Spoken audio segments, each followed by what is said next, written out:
Alors ici, on est au jardin ouvrier d'Aubervilliers. C'est un espace qui est précieux pour la biodiversité parce qu'on a déjà 7 hectares de jardin ouvrier dans une zone hyper dense, hyper bétonnée de la banlieue de Seine-Saint-Denis. Et derrière les jardins d'Aubervilliers, on a aussi ce qu'on appelle la ZAC du Fort, la zone d'aménagement concerté du Fort d'Aubervilliers, où on a 36 hectares qui, pour certains, se sont enfrichés depuis au moins une cinquantaine d'années, si ce n'est 100.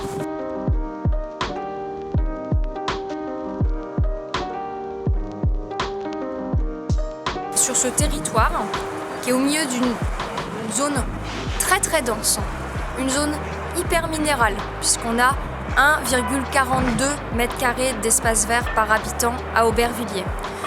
Une zone très bétonnée, surexposée au risque de canicule, qui est étiquetée risque caniculaire, risque d'îlot de chaleur, risque de nuit tropicale par canicule.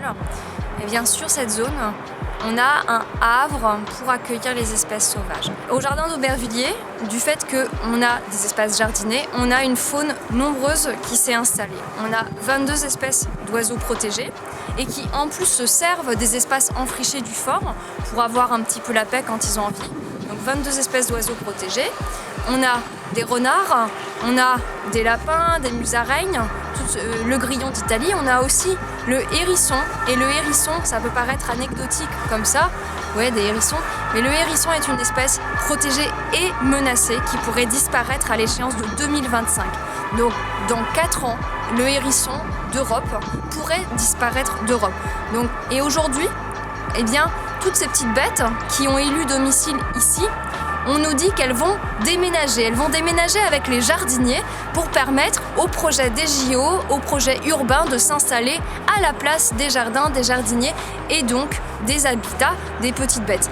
Et le problème, c'est que les petites bêtes ont du mal à déménager. Les hérissons, ils ont déjà senti le vent tourner puisqu'il y a des pelleteuses sur le fort d'Aubervilliers et donc ils ont commencé à chercher un lieu refuge.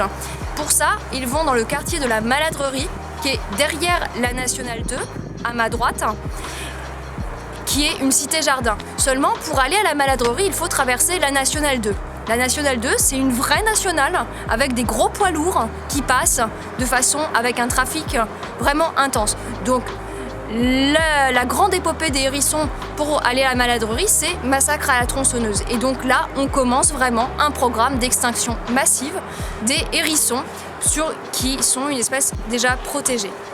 Donc là, aujourd'hui, nous, au sein du collectif de défense des jardins d'Aubervilliers, on se mobilise pour protéger, oui, les jardins, mais aussi pour protéger le vivant.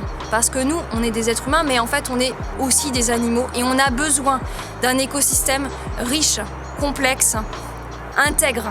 Et là, les compensations qu'on nous propose, ce ne sont pas des éléments qui permettent de recréer un écosystème. On nous propose de nous reloger sur des espaces qui sont déjà enfrichés. Donc ça veut dire qu'on va ratiboiser des friches pour mettre des jardins. Ça nuit aux animaux.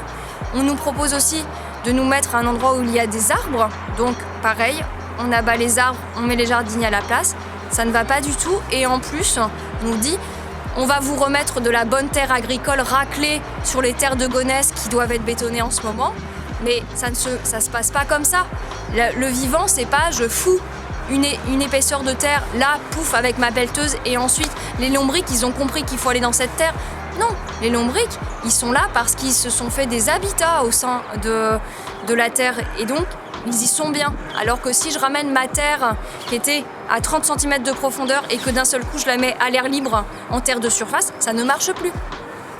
Donc aujourd'hui, on se bat pour une préservation intégrale des jardins d'Aubervilliers parce qu'ils sont déjà en eux-mêmes un écosystème mature, vieux d'un siècle et qu'on a besoin de ça pour la ville du 21e siècle.